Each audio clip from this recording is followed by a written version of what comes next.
하나님 말씀은 우리 요한복음 16장입니다. 요한복음 16장 25절부터 33절까지 말씀입니다.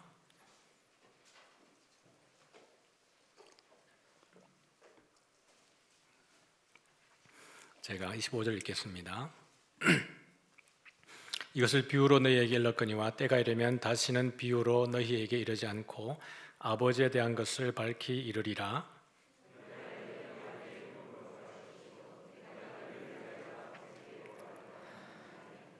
이는 너희가 나를 사랑하고 또 내가 하나님께로부터 온 줄 믿었으므로 아버지께서 친히 너희를 사랑하심이라.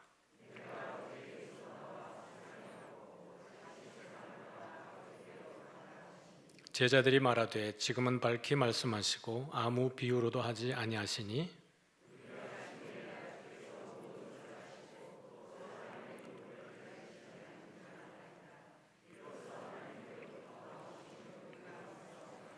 예수께서 대답하시되 이제는 너희가 믿느냐.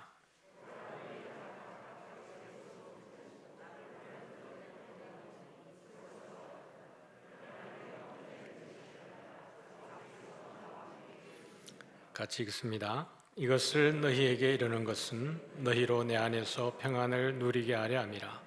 세상에서는 너희가 환난을 당하나 담대하라. 내가 세상을 이겼노라. 아멘. 반갑습니다. 지난주에는 금정산을 좀 올라갔는데 진달래도 폈고요. 또 이름 모를 이렇게 꽃도 폈고 생강나무에 꽃을 봤는데요. 저는 그 산수유인 줄 알았습니다. 근데 또 다르대요. 근데 아마 잘 모르는 분들은 구분을 못할 것 같아요. 노란 꽃이 폈는데 그 집사람이 저 생강나무에 생강 열리냐 그래가지고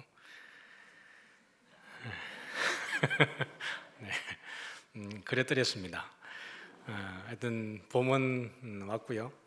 우리 마음속에도 또 많이 코로나로 힘들지만 늘 활력이 넘쳤으면 좋겠습니다. 말씀을 함께 나누도록 하죠. 오늘 본문을 통해서 예수께서 또 제자들에게 다시 한번 환난 어려움 가운데에서 담대할 것에 대한 당부를 하십니다. 우리 25절 같이 읽겠습니다. 시작. 이것을 비유로 너희에게 일렀거니와 때가 이르면 다시는 비유로 너희에게 이르지 않고 아버지에 대한 것을 밝히 이르리라. 아멘.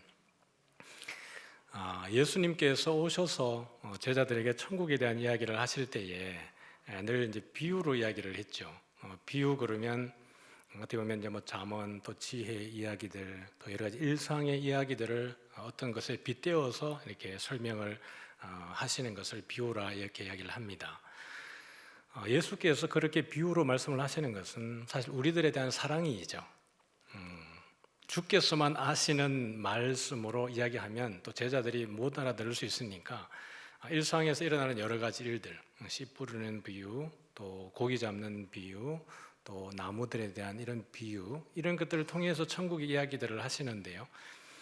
이런 비유를 이야기를 통해서 주께서 또 계획하셨던 것들은 선지자들의 말씀을 통해서 하셨던 말씀인 것처럼 주께서 귀를 열어서 듣게 하시는 이들에게는 비유가 들려지고 천국의 백성의 비밀을 알게 되지만 그것을 듣지 않는 이들, 마음이 닫힌 이들과 하나님께서 선택하지 않는 이들은 비유로 이야기해도 알아듣지 못하는 비밀스러운 일들이 그 가운데 벌어지게 되는 겁니다. 그런데 예수께서 이제 이 땅을 떠나실 때가 되심으로 인해서 더 이상 비유로 말씀하지 않고 아버지에 대해서 또 일어날 일들에 대해서 직접적으로 이제 밝히 이야기를 해주시는 겁니다. 그러면서 제자들에게 더더욱더 기도에 대한 이야기를 교훈을 하시는 것이죠. 읽어볼까요? 그날에 너희가 내 이름으로 구할 것이요 내가 너희를 위하여 아버지께 구하겠다 하는 말이 아니니.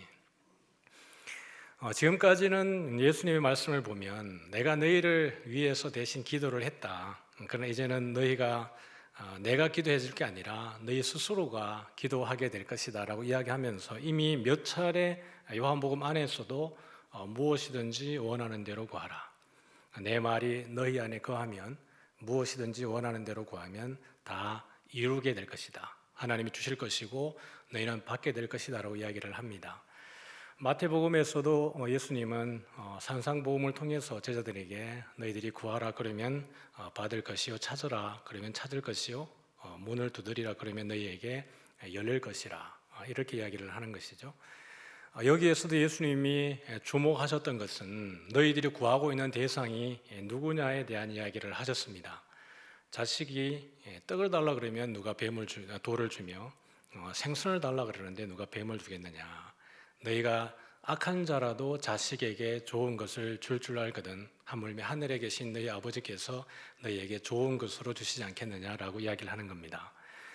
구하고 찾고 두드리는 것은 우리가 누구에게 구하느냐에 대한 이야기를 하고 있는 것이에요.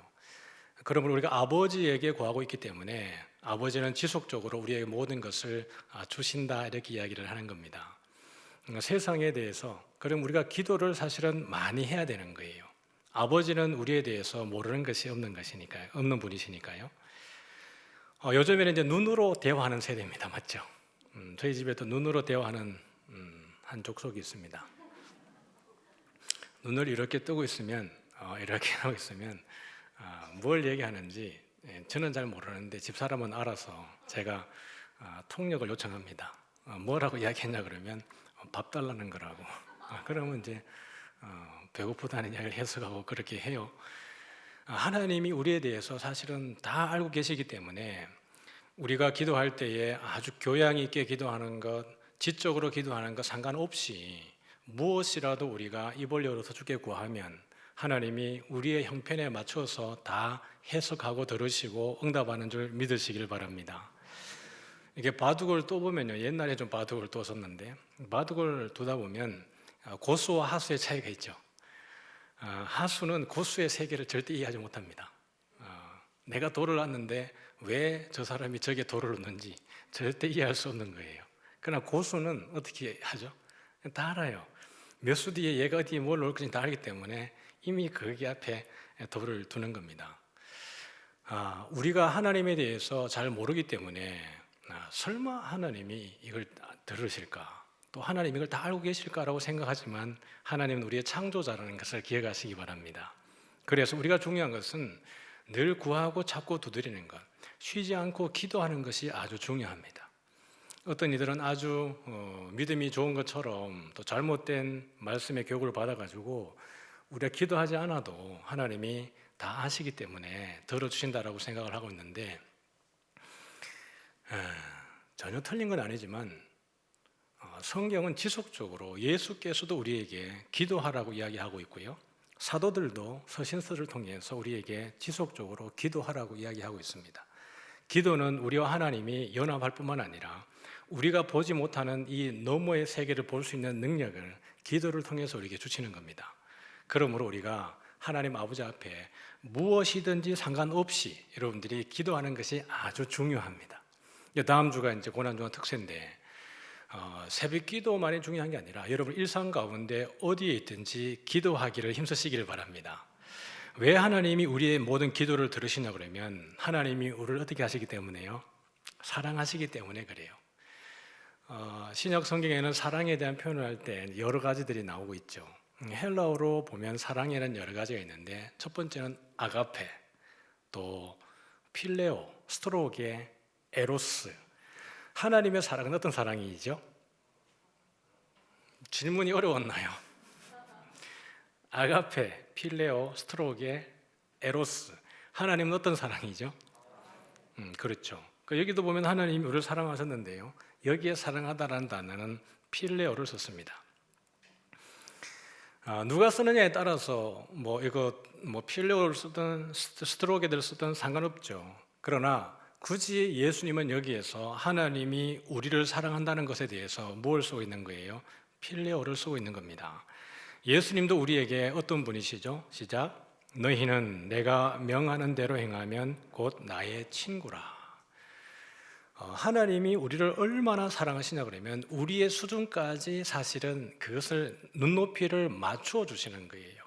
우리가 어린아이들하고 자녀들 또는 우리 교회 학교 어린아이들하고 이야기할 때 선생님들이나 부모님들이 어떻게 합니까? 대화할 때는 항상 낮추어서 무릎을 꿇든지 앉든지 아이들의 눈높이에 맞추어서 대화를 합니다.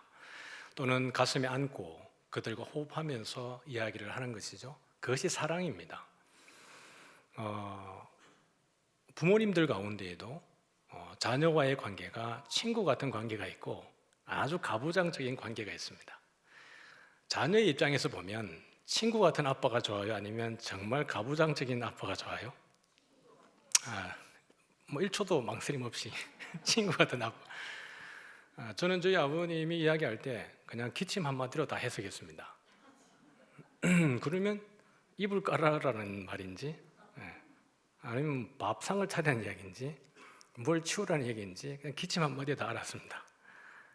옛날 아버지들이 다 그렇게 했죠. 밥을 먹으면 항상 아버지 밥은, 우리는 보리밥 먹을 때 그 한 그릇에만 쌀밥을 해가지고 밥을 해가지고, 아버지는 쌀밥을 먹고 저희들은 보리밥을 먹었던.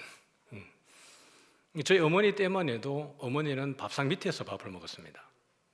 상을 같이 올리지 않고 먹었어요.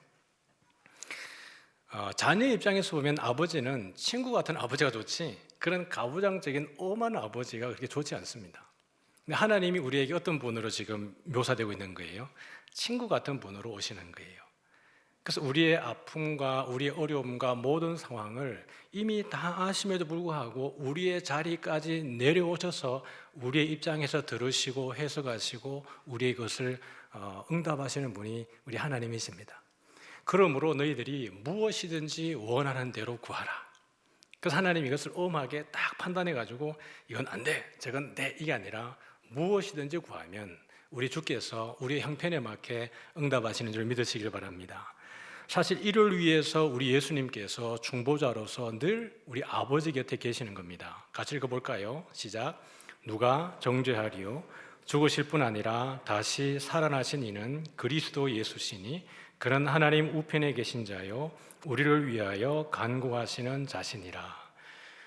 누가 우리를 보고 야, 네가 어떻게 예수 믿는 사람이라고 할 수 있겠니? 라고 정죄를 해도 절대로 우리를 정죄하지 않는 분이 계시는데 누구예요? 예수님입니다. 우리 하나님은 절대로 우리를 정죄하지 않습니다. 세상에 누가 우리를 판단하고 우리의 윤리적인 부분이든지 또 다른 삶의 여러 영역에서 우리를 함부로 판단할 때에도 우리 예수님은 우리를 판단하지 않고 긍휼히 여기시는 줄 믿으시길 바랍니다.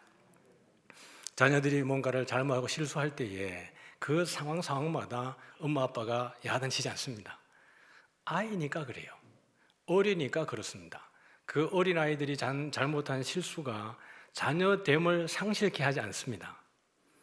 어린아이가 뭔가 실수했기 때문에 그분이 나의 아버지 됨과 나와의 관계를 단절할 정도는 아니라는 거예요. 자녀이니까, 어리니까 실수하는 것이죠.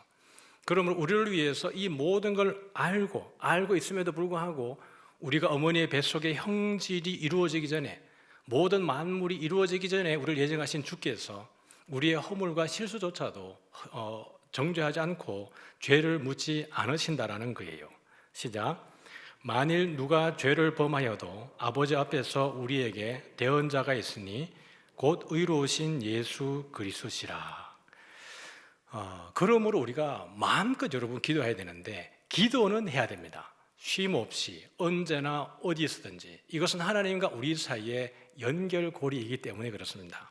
하나님은 우리를 끝까지 사랑하시는데 그 사랑의 최고봉이 뭐예요? 아들을 주시는 사랑이에요. 시작.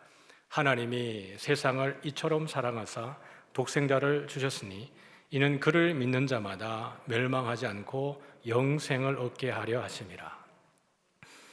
하나님이 내놓으신 가장 어떻게 보면 처음이자 마지막 카드가 아들 카드입니다.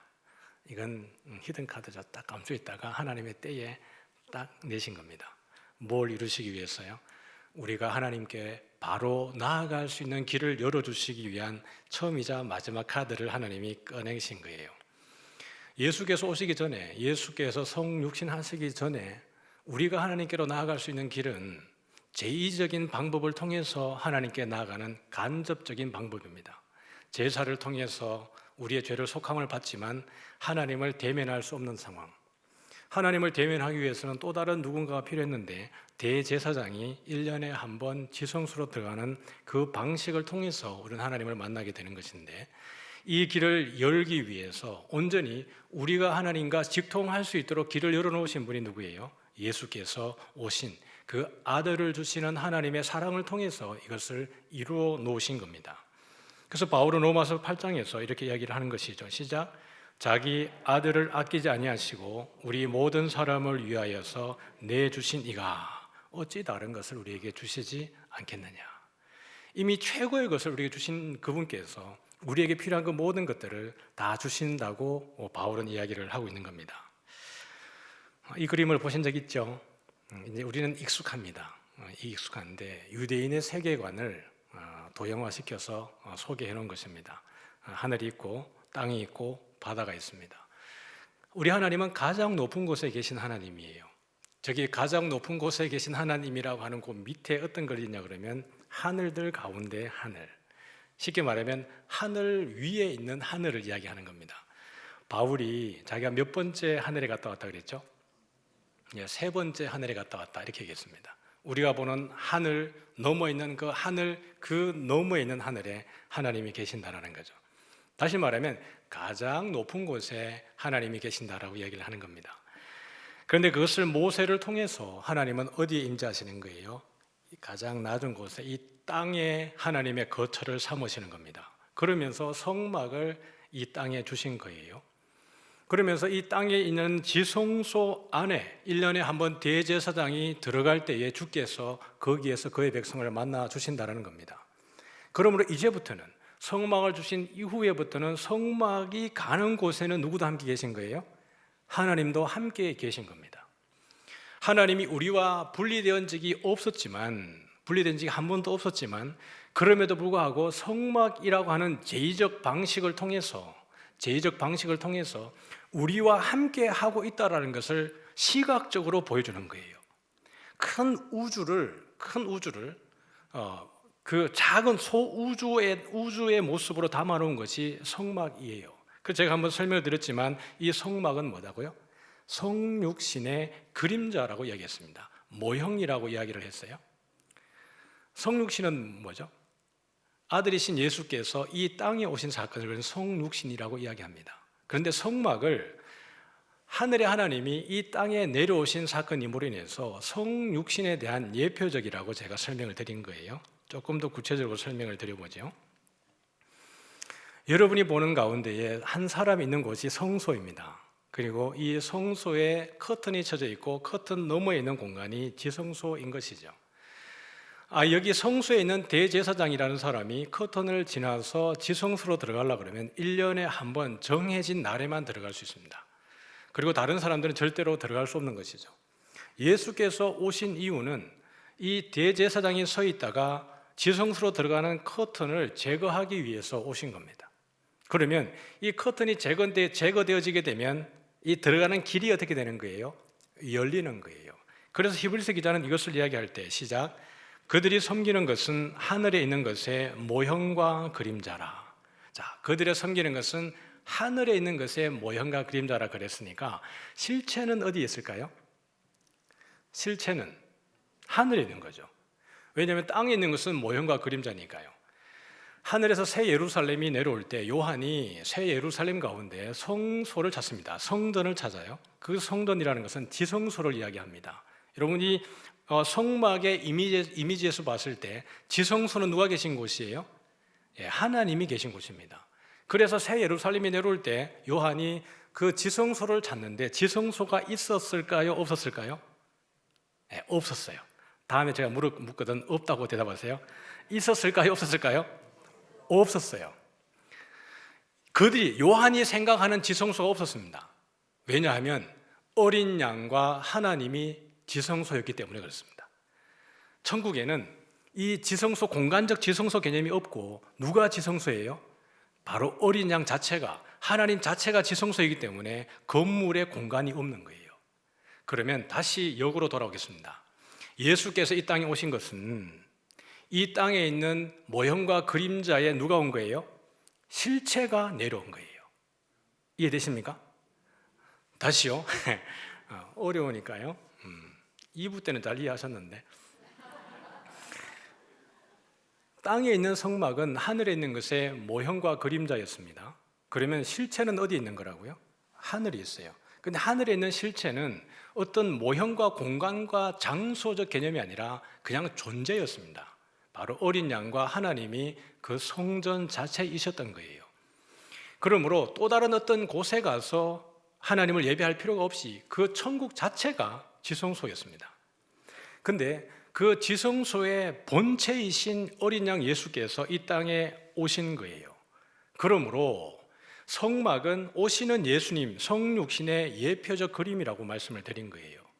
그리고 말씀이 육신이 되어 우리 가운데 거하시매라고 할 때 이 거하시매라는 단어가 장막을 치시매라는 단어입니다. 한글에서 거하시매라고 번역되어 있지만 원문에 보면 장막을 치시매라고 되어져 있는 거예요. 그래서 우리가 예수님이 오셔서 우리를 이 안에 대제사장으로 두신 것인데요, 이 그림은 예수님이 돌아가실 때에 이건 뭐죠? 휘장이 어디에서 찢어진 거예요? 위에서부터 아래로 찢어진 겁니다. 휘장은 너무 두껍고 튼튼해서 사람의 손으로는 찢을 수 없는데 이걸 밑에서라도 찢을 수 없는 것인데 어디에서부터 찢어진 거예요? 위에서부터 찢어진 겁니다. 누가 찢어진 걸까요? 하나님이 찢으신 거예요. 같이 읽어보죠. 시작. 예수께서 다시 크게 소리 지르시고 영혼이 떠나시니라. 이에 성소 휘장이 위로부터 아래까지 찢어져 둘이 되고 땅이 진동하며 바위가 터지고. 예수님이 죽으시면서 성소의 휘장이 커튼이 딱 찢어졌습니다. 그림에서 보셨던 것처럼 대제사장이 딱 서 있다가 1년에 한 번 들어가는데 이제 찢어져 버리면 이 길은 어떻게 된 거죠? 열려져 있는 것이고, 열려졌다는 것은 어떻게 해요? 언제든지 들어갈 수 있다는 이야기를 하고 있는 겁니다. 히브리서는 이렇게 이야기하죠. 시작. 그러므로 형제들아 우리가 예수의 피를 힘입어 성소에 들어갈 담력을 얻었나니 그 길은 우리를 위하여 휘장 가운데로 열어놓으신 새로운 살 길이요 휘장은 곧 그의 육체니라. 그의 육체인 휘장이 어떻게 십자가에 죽을 때에 성소의 성전의 휘장이 찢어짐으로 인해서 하나님께 나아가는 길이 열어진 거예요. 그러므로 성육신은 예수께서 이 땅에 오신 것은 성막에서 구분되어져 있었던 성소와 지성소 안에 있는 커튼, 휘장을 사실은 찢기 위해서 오셨는데요, 더 쉽게 말하면 우리가 하나님께 바로 나아갈 수 있는 길을 열어주신 겁니다. 그전까지는 제사라고 하는 제의라고 하는 이 의식을 통해서만 간접적으로 나아가던 길이 예수의 오심과 죽으심과 구원의 성취로 인해서 바로 나아갈 수 있게 하신 거예요. 그래서 예수께서 너희들이 무엇이든지 구하라라고 말씀하시면서 이제는 내가 너희를 위해서 구하지 않는다라고 말하는 것이 그것입니다. 여전히 주께서는 하나님 우편에서 우리를 위해서 간구하고 중보하고 계십니다. 성령 하나님과 함께 그 일을 감당하고 계시죠.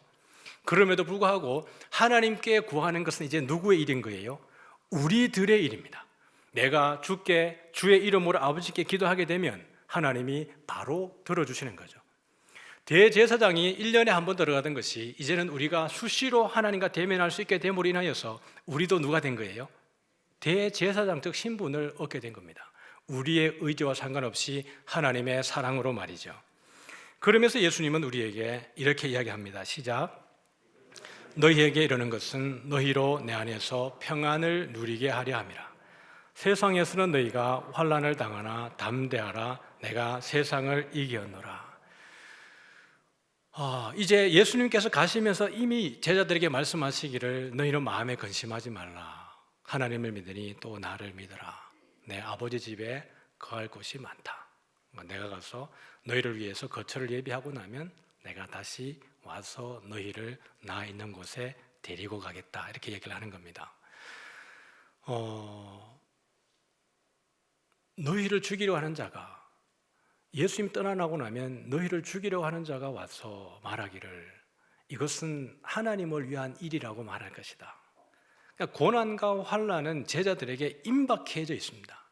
그런데 예수님이 지금 이렇게 말씀하시면서 이것을 너희에게 이르는 것은 무엇을 누리게 하려 하는 것이죠? 평안을 누리게 하려 함이라. 임박한 진노와 환난과 죽이려고 하는 자들이 올 때 너희들이 다 피해가는 게 아니라 그것은 너희들이 다 직면해야 되는데 내가 이 이야기를 하는 것은 너희들이 평안을 얻게 하는 것이다 라고 이야기를 하는 거예요. 상당한 모순이잖아요. 어떻게 이런 일들이 벌어질 수 있을까? 하나님이 6일 동안 천지를 지으시고 일곱째 날에 어떻게 하셨죠? 쉬셨어요. 일곱째 날에 쉬시고 그 날을 무슨 날이라고 하셨죠? 안식일이라고 하셨습니다. 안식이라고 하시고 그 안식일을 복되게 하셨어요. 안식일을 거룩해 하고 안식일을 복되게 하셨는데요, 모세에게 십계명을 주면서 안식일을 기억하여 거룩히 지키라고 했고요, 성막을 다 짓고 난 이후에 하나님이 모세에게 말씀하시기를 너희는 안식일을 기억하여서 거룩히 지키라고 한 겁니다. 하나님이 태초에 천지를 지으시고 난 이후에 안식일을 기억하여서 거룩히 지키는 자가 복이 있다고 하지 않고 안식일을 복되다라고 하신 이유는 무엇일까요? 날 자체에다가 복을 주신 거예요. 그렇잖아요. 오늘 예배를 드리는 자가 복이 있습니다. 맞죠? 이렇게 하면 너무나 우리가 이해가 되는데 주일에 그냥 복을 주신 거예요. 주일 자체에. 사람은 누구의 형상으로 지음받았습니까? 하나님의 형상으로 지음받았습니다. 너희가 여세 동안 힘써 일하고 일곱째 날에는 그 모든 일을 그치고 쉬는 거예요. 그러고 난 이후에 안식일을 기억하여서 거룩히 지키라는 것은 그냥 쉬는 데에 목적이 있습니까? 아니면 누구를 만나는 데 목적이 있는 겁니까? 네, 만나는 거예요. 하나님의 형상으로 지음받은 사람이 하나님의 형상, 하나님 형상이신 그 본체이신 하나님을 만나는 날이 뭐예요? 안식일이에요. 그래서 안식일에 복을 주신 겁니다. 그러면 하나님을 만날 때 그 가운데에 참된 자유와 안식이 있는 거예요. 여러분 모세가 시내산에 올라갈 때 그 정상에서 누구를 만나요? 낮이요. 모세가 시내산으로 올라갑니다. 시내산 올라갈 때 구름이 그들을 딱 가리고 난 이후에 구름을 뚫고 모세가 정상에 올라갔는데 정상에서 누구를 만나요? 여호와 하나님을 만납니다. 대제사장이 성소를 지나서 지성소를 들어갈 때 누구를 만납니까? 하나님을 만나는 거예요.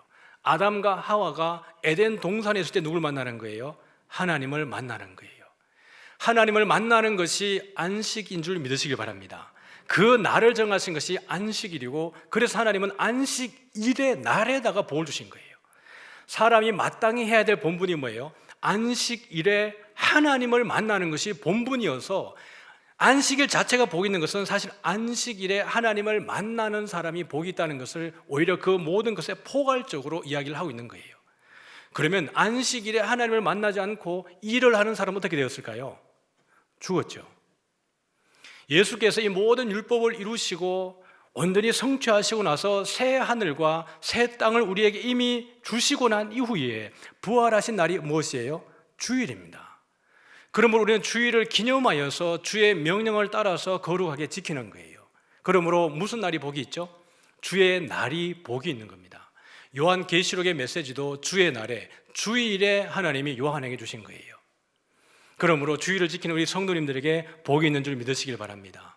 요셉이 감옥에 있을 때에 요셉을 이렇게 표현했습니다. 요셉이 형통하였다.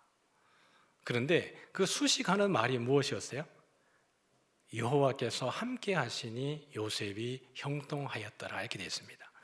그가 처한 환경은 감옥이었는데 여호와께서 함께 하시니까 거기가 천국이고 거기가 샬롬입니다. 제자들이 갈릴리 바다를 지나갈 때에 심한 바람과 파도가 일어났을 때에 그들이 예수님께 우리가 죽게 되었는데 우리가 어떻게 죽게 어디 계십니까? 라고 할 때 주님이 그 바다를 걸어서 그들에게 오시고 배에 오르시니 바람과 바다가 잔잔해지는 겁니다. 우리가 처한 환경이 어떠하든지 간에 우리가 주 안에 있을 때, 하나님 안에 있을 때 거기에 안식이 있고 자유가 있고 샬롬이 있는 줄 믿으시길 바랍니다. 그래서 예수님께서 떠나시고 난 이후에 누구를 보내주시는 거예요? 보혜사 성령을 보내주시는 겁니다. 성령께서 너희에게 오시면 세상이 줄 수 없는 평안을 너희에게 줄 거라고 이야기를 하는 거예요. 환난과 폭우와 고난과 어려움 가운데 있음에도 불구하고 내가 너희에게 이르는 것은 너희로 평안을 누리게 하려 함이라는 겁니다. 예수께서 이 모든 싸움을 어떻게 하셨기 때문에요? 내가 이 세상을 이기었기 때문이라고 이야기하는 겁니다. 여기 이겼다는 것은 완료형이에요. 언제 이겨놓으신 거예요? 이 땅에 오실 때 이미 이기신 겁니다. 성육신 하셔서 이미 이긴 싸움을 예수님은 사단의 권세들과 싸우고 계셨고, 실제로 예수님이 가는 곳마다 귀신이 떠나가는 것을 보게 돼요. 그러므로 예수님은 우리에게 어떻게 합니까? 이긴 싸움에 참여하라는 거예요. 우리가 성도가 된다는 것은 예수님이 이미 이기고 이겨놓은 싸움 가운데 우리를 초청하시는 겁니다. 그러므로 우리가 이 이긴 싸움에 참여함을 통해서 하나님의 전능하심과 우리 예수님의 살아계심과 예수 그리스도께서 우리에게 능력 주심을 우리가 체험하고 누리고 깨닫고 고백해 하기 위해서 우리를 여기에 참여하게 하시는 줄 믿습니다. 시편의 기자는 73편에 아주 우리와 동일한 고민을 하는 것 같습니다. 내가 예수 잘 믿는데, 내가 하나님 잘 믿는데 하나님 이게 헛된 일 같습니다. 안 믿는 사람이 더 잘 되고 안 믿는 사람이 더 형통하고 안 믿는 사람이 자기 힘으로 되는 것을 보면서 내가 하는 것이 무슨 의미가 있습니까? 라고 하는 회의적인 고민을 시편 73편의 기자가 하고 있는데요, 같이 한번 읽어보도록 하죠. 제가 1절을 읽겠습니다. 하나님이 참으로 이스라엘 중 마음이 정결한 자에게 선을 행하시나,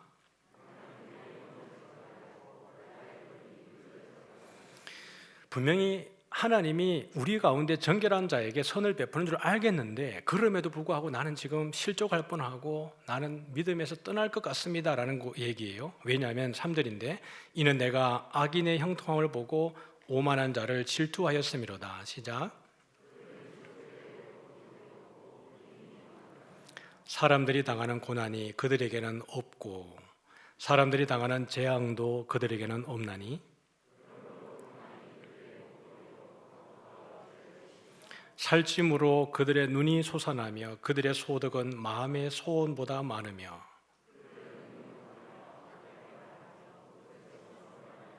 같이 읽습니다. 그들의 입은 하늘에 두고 그들의 혀는 땅에 두루 다니도다. 제가 70세 된 어르신을 한번 병원 신방을 간 적이 있는데요, 교회 처음 나오신 분이었습니다. 근데 갔더니 그분이 당신을 소개하시기를 나는 자수성가한 사람이다. 그리고 기업 컨설턴트인데 내가 유명한 사람들은 다 만나봤다. 내가 다 컨설팅 해줬다는 거예요. CEO도 만났고 사장도 만났고 또 여러 지도자들 또 종교 지도자들 다 만나봤는데 별거 없더라. 내가 다 해줬다. 이렇게 얘기를 하는 거예요. 그리고 젊은 목사가 가가지고 신방 딱 갔으니까 얼마나 가소롭겠어요. 제가 그 밑에 침대에 돌보는 보호자 침대에 앉아가지고 어르신 침대에 앉아있는 거 쳐다보면서 1시간 동안 눈이 빠지는 줄 알았습니다. 이 털리를 빼고 이야기하시니까요, 입을 주목하느라고 눈이 빠지는 줄 알았어요. 그렇게 스스로를 교만하게 내 필요한 건 아무것도 없다, 내 힘으로 살았다 이렇게 얘기하시는 겁니다. 근데 나중에 그분이 위장암인 거 알게 되어졌고 그해 연말에 예수님 영접하고 돌아가실 때 이 좋은 예수님을 왜 이제 만났을까 이렇게 하고 돌아가셨습니다. 근데 그가 예수님 만나기 전에 그의 하는 모든 이야기들은 다 쓸데없고 나만 믿으라는 거예요. 자신만 믿는 거예요. 그렇게 하면서 오늘 이 시편의 기자의 말처럼 그들의 입은 어디에 있습니까? 하늘에 두고 그들은 혀는 땅에 있다. 기자가 볼 때, 시편 기자가 볼 때는 아니 안 믿는 사람은 죽을 때도 고통이 없고 힘이 강건하고 그들은 자기들의 소원보다 더 많은 재물을 가지고 있고 이게 지금 나는 예수 잘 믿는 것이 맞는가? 이런 고민이 있었던 거죠. 제가 10절 읽겠습니다. 그러므로 그의 백성이 이리로 돌아와서 잔에 가득한 물을 다 마시며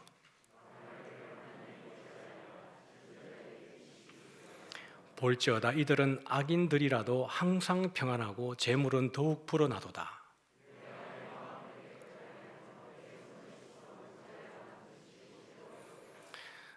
여기에 상대적 박탈감을 느끼는 겁니다. 예수 믿는데 내가 이렇게 정결하게 정의와 공의를 실천하는 것이 맞는가? 이거 헛된 거 아닌가라고까지 생각이 들었던 거죠. 나는 종일 재난을 당하며 아침마다 징벌을 받았도다.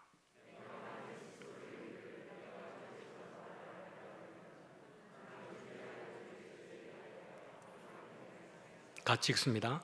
내가 어쩌면 이를 알까 하여 생각한즉 그것이 내게 심한 고통이 되었다니. 안 믿는 자들에 대한 불의한 자들이 형통한 것에 대해서 시편 기자는 계속 고민이었습니다. 하나님, 이것은 공정하지 않은 것이 아닙니까? 예수 안 믿는데, 하나님 안 믿는데 이 사람들은 더 잘되고 더 부하고 자랑하고 교만하고 그들이 하는 모든 말들은 하나님을 조롱하기까지 하는데 왜 내버려 두시는 겁니까? 우리는 하나님을 더 잘 믿는데 왜 나는 이런 어려운 상황 속에 있는 것입니까? 라고 시편 기자는 하나님 앞에 토로하는 거예요. 그러면서 그가 같이 읽습니다. 시작. 하나님의 성수에 들어갈 때에야 그들의 종말을 내가 깨달았나이다. 되게 중요한 이야기입니다. 지금까지 그렇게 불합리하다고 생각을 하고 안 믿는 이들이 형통한 것에 대해서 내가 이해하지 못하고 자기의 이 정말 낮은 곳에 처한 것 같은 헛된 것 같은 입장이 이해되지 않았는데 어디에 들어갈 때예요? 성수에 들어갈 때. 이것은 장소적 개념이 아닙니다. 하나님을 정말 그 하나님을 만나게 되었을 때, 인격적 하나님을 만나게 되었을 때 그때야 비로소 내가 헛되지 않다는 것을 깨달았을 뿐만 아니라 잘 되고 있는 교만한 그들의 입이 하늘에 있고 혀가 땅에 두루루 다니면서 하나님을 조롱하는 사람들의 결말이 얼마나 비참한지를 그때에서야 깨달았다고 이야기를 하는 겁니다. 우리의 고난과 환난이 절대로 의미 없는 것이 아니라 오히려 이것이 옳다라고 이 시편 기자는 고백을 하는 것이에요. 그러면서 73편은 이렇게 마무리합니다. 시작. 하나님께 가까이함이 내게 복이라. 할렐루야. 어떤 환경 속에 있을 때 내가 가지지 못한 것, 누리지 못하는 것이 중요한 것이 아니라 내가 하나님과 함께 있을 때 거기가 평안이고 안식이고 자유고 참된 샬롬이라고 고백을 하고 있는 겁니다. 야고보는 이렇게 얘기합니다. 시작. 보라, 인내하는 자를 우리가 복되다 하나니 너희가 욥의 인내를 들었고 주께서 주신 결말을 보았거니와 주는 가장 자비하시고 긍휼히 여기시는 이시니라. 아멘. 욥은 입술로 하나님을 저주한 적이 없었습니다. 친구들을 만나기 전에는요. 그러나 친구들을 만나면서 친구들이 하는 이야기가 야, 잘 생각해봐. 그래도 네가 잘못한 게 있으니까 하나님이 너에게 이런 벌을 주는 게 아닐까? 회개하면 하나님이 너를 회복해 할 거야 라고 이야기합니다. 근데 욥이 그때부터 자기의 의를 드러냅니다. 나는 하나님께 잘못한 게 없다. 나는 내 평생에 주를 위해 살아왔다라고 그를 변론합니다. 옆에서 듣다가 보다가 누가 등장합니까? 엘리후가 등장을 하면서 욥과 그 친구들에게 아주 꾸지람을 합니다. 하나님 이외에 누가 의롭냐라는 거예요. 그런 가운데도 정신 못 차릴 때 하나님이 직접 욥에게 등장을 해서 욥에게 질문합니다. 내가 묻는 말에 대답을 해보라. 욥이 한 가지도 대답을 못하는 거예요. 이 과정을 통해서 욥은 직접 누구를 만나는 거예요? 하나님을 대면하는 겁니다. 그리고 난 이후에 그가 고백하기를 시작. 내가 주께 대하여 귀로 듣기만 하였사오나 이제는 눈으로 주를 배움나이다. 그러면서 욥이 회개하나이다 라고 주님 앞에 회개합니다. 하나님이 이 결말 가운데에 그러한 욥의 회개를 통해서 하나님을 눈으로 대면한 욥에게 어떻게 하시는 거예요? 주께서 주신 결말을 보았거니와 주는 가장 자비하시고 긍휼히 여기시는 이시라. 하나님을 만나는 것이, 주 안에 거하는 것이 참된 복입니다. 히브리서는 이렇게 말하죠. 시작. 믿음이 없이는 하나님을 기쁘시게 하지 못하나니 하나님께 나아가는 자는 반드시 그가 계신 것과 또한 그가 자기를 찾는 자들에게 아멘. 하나님 살아계십니까? 하나님 살아계십니까? 염려할 게 아무것도 없습니다. 이게 가장 중요합니다. 하나님을 기쁘시게 할 때에는 믿음이 필요한데 뭐죠? 반드시 그가 계신 것 또는요 그를 찾는 자들에게 무엇 주시는 분요? 상 주시는 이심을 우리가 반드시 믿어야 한다는 거예요. 이것이 우리를 환난에서, 고통 가운데에서, 어려움 가운데에서, 광야 가운데에서 이기게 하는 줄 믿습니다. 그러므로 예수님께서 내가 너희에게 이르는 것은 너희가 평안을 얻게 하려 함이라. 네가 세상에서 환난을 당하나 이것은 필연적인 현실입니다. 네가 세상에서 환난을 당하나 담대해라. 내가 세상을 이겼다. 이렇게 얘기를 하는 겁니다.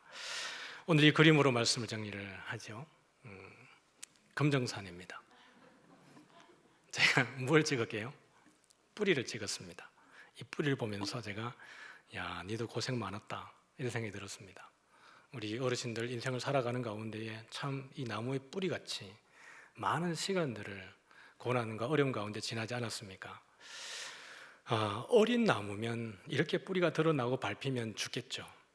그러나 이 나무가 이렇게 뿌리를 드러내고도 생존해 있다는 것은 보이는 뿌리보다 보이지 않는 뿌리가 더 많을 뿐 아니라 깊이 더 넓게 뿌리가 퍼져 있다는 것을 보여주는 겁니다.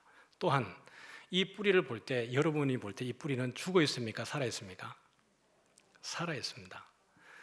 열리지를 아십니까, 여러분? 열리지? 두 나무가 줄기가 붙어서 하나가 되어서 그때부터는 한 나무로 자라는 것을 열리지라고 이야기를 합니다. 이런 뿌리를 잘 보면 이 뿌리가 서로 얽히고 설키는 가운데에 밟히고 그 다음에 서로를 지탱하다 보니까 서로가 연결되고 붙어 있는 것을 보게 됩니다. 뿌리 안에서 열리지가 되어져 있는 거예요. 이게 만약에 혼자 저 비탈에 있었다 그러면, 혼자 뿌리를 두고 비탈에 저렇게 뿌리를 내고 드러내고 있었다 그러면 지난 여름 폭우 때에 저게 서 있을 수 있었겠습니까? 서로가 그 고난과 아픔을 함께 견딘 거죠. 저 두 나무가 또는 그 옆에 있는 나무들이 함께 고난을 견뎌내고 지탱하고 붙어져서 함께 고난을 이겨낸 겁니다. 교회라는 것도 동일한 생리를 가지고 있습니다. 성도님들이 어느 누구만 고난을 겪는 게 아니라 성도님들마다 다 각기 다른 고난과 다른 역경 속에 놓여져 있습니다. 그런데 이것을 생존하기 위해서 홀로만 멈춰 있다 그러면 어떤 어려움이 다가올 때 우리는 쉽게 넘어지고 말 것입니다. 그러나 이 나무를 통해서 보는 것처럼 서로가 서로에게 가지를 뻗고 서로 상처나고 아파하지만 의지하고 기대고 있을 때에 이것이 서로를 버티게 하는 겁니다. 이 나무의 뿌리가 하나가 되는 것의 가장 큰 효력은 언제 나타나요? 큰 환란이 닥칠 때, 큰 태풍이 올 때, 그때야 비로소 나 홀로 중요한 게 아니라 옆에 있는 이 나무의 뿌리가 내 것이 되어서 함께 열리지가 되어 있는 것의 효력을 보게 되는 겁니다. 때로는 이 나무의 뿌리들이 등산하는 어떤 사람에게는 계단이 되기도 하고요, 어떤 사람에게는 손잡이가 되기도 하고 서로에게는 버팀목이 되기도 하는 것입니다. 우리가 연합해서 하나 되어질 때에 어떤 성도님들은 우리의 연합을 밟고 또 올라서게 될 것입니다. 우리를 손잡고 함께 믿음의 길을 동행하게 되어질 것입니다. 우리는 사랑방이라고 하는 좋은 공동체를 가지고 있습니다. 우리 가장님들이 자원해서 시간을 들이고 마음을 들이고 물질을 들여서 섬깁니다. 가원들이 이러한 가장님들의 수고를 참으로 사랑스럽게 존귀하게 여겼으면 좋겠습니다. 가장님들이 이번 좀 모입니다라고 할 때 좀 못 가요 이렇게 말하지 말고, 못 가시게 되면 왜 못 가시는지, 또 수고하시는 가장님들에게 마음의 따뜻한 위로와 격려로 인해서 가장님들이 지치지 않도록, 아유 뭐 가장님 알아서 하겠지 뭐, 이건 아닌 거예요. 교회는 머리 대신 그리스도와 몸된 교회로 이루어져 있고요, 몸은 여러 지체로 형성이 되어져 있습니다. 많은 성도들이 대형교회를 찾는 이유는 서로 간섭받지 않기 위해서 대형교회를 찾는데요, 그것은 참으로 잘못된 겁니다. 그것은 교회의 개념을 정말 모르고 있는 거예요. 간섭받지 않겠다는 것은 이런 의미입니다. 몸의 지체인 내가 홀로 머리에 붙어 있겠다라고 하는 거예요. 교회가 맞아요, 안 맞아요? 아니에요. 그럼 우리 이삭교회 오는 모든 성도님들은 반드시 어떤 형제를 통해서인지 공동체 가운데에 함께 있기를 소원합니다. 베드로는 고난당하는 성도들에게 이렇게 얘기했습니다. 너희가 피차 뜨겁게 사랑하라. 피차 뜨겁게 사랑하라고 이야기했습니다. 절대로 혼자 있는 것이 아니고, 이 환란이 다가올 때 제자들이 나 살겠다고 혼자 도망치면 그거 살겠습니까? 아니에요. 오히려 환란이 다가올수록 연합하고 하나 되어지는 것, 성령의 하나 되게 하신 것을 힘써 지킬 때에 우리가 그 가운데 평안을 누리게 될 줄 믿습니다. 그러므로 우리 성도들 가운데 환란을 당하는 이들이 있습니까? 환란을 이미 경험한 이들이 그들을 치유하고 회복할 수 있습니다. 그들의 마음을 위로할 수 있습니다. 그러므로 누구든지 우리 공동체 가운데에 든든히 세워지고 한 주간 담대하게 주의 평화를 누리기를 소원합니다.